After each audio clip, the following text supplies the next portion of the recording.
Now, from the Columbia Basin, your local news source, this is iFIBER 1 News, presented in high definition. The #1 source for real-time local news, local sports headlines, and our very own Weather Center forecast covering the entire Columbia Basin. With your iFIBER 1 News team, reporting news in real time as it's happening. From the iFIBER Communications HD broadcast studio in Ephrata, Washington, this is iFIBER 1 News, and it starts now.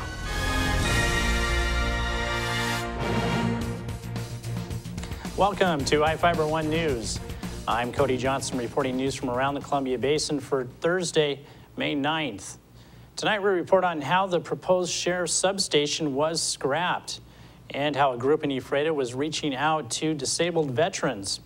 We also look at a new law to help deliver needed irrigation water to the Odessa sub-aquifer area and how one city in Washington state is getting rid of their red light cameras.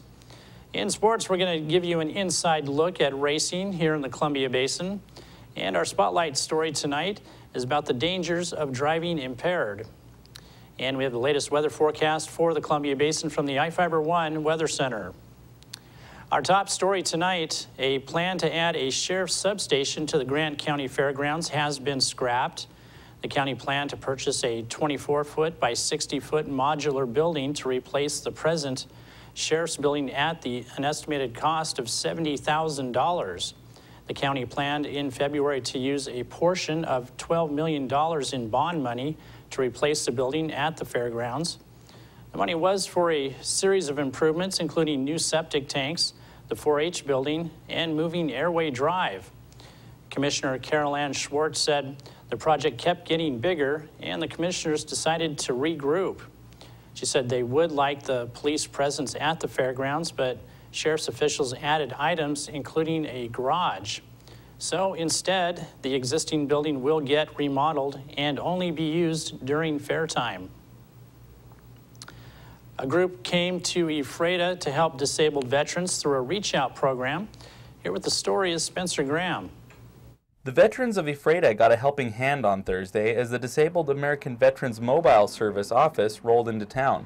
This mobile office is designed to help veterans living in small towns and rural areas who do not have the means for the travel it would take to reach the national offices, and helps the DAV branch out to more veterans and their families. Right here is because they can't come to us. We're at the federal building in Seattle, and a lot of the veterans just can't get over there time-wise, health-wise. So what we do is we go out into the community and we let them know we're on our way, and so they come to us and we help them with their benefits. The purpose of this nonprofit cause is to educate disabled veterans about potential benefits or services that they might qualify for and to help them complete the application process. We help them with their benefits, so anything we can do to help them out to navigate through the system, that's what we do. The DAV mobile service has had help to keep the program running. A few years ago, the Harley-Davidson Foundation pledged $2 million in support of the program. The mobile service will be in Ellensburg on Friday. For more information on the DAV, you can visit dav.org. Yeah, we normally do this 2 to 3 times a year. The next time we're going out into the cities, it'll be about August, right after our national convention. For iFIBER 1 News, this is Spencer Graham reporting. Thanks, Spencer. A bill aimed at helping farmers pay to bring irrigation water to their land is now law. House Bill 1416 makes changes to local improvement districts, which allow governments to sell bonds to pay for projects which help a specific area. The bonds are paid back through a special assessment on the property of owners benefiting from the water.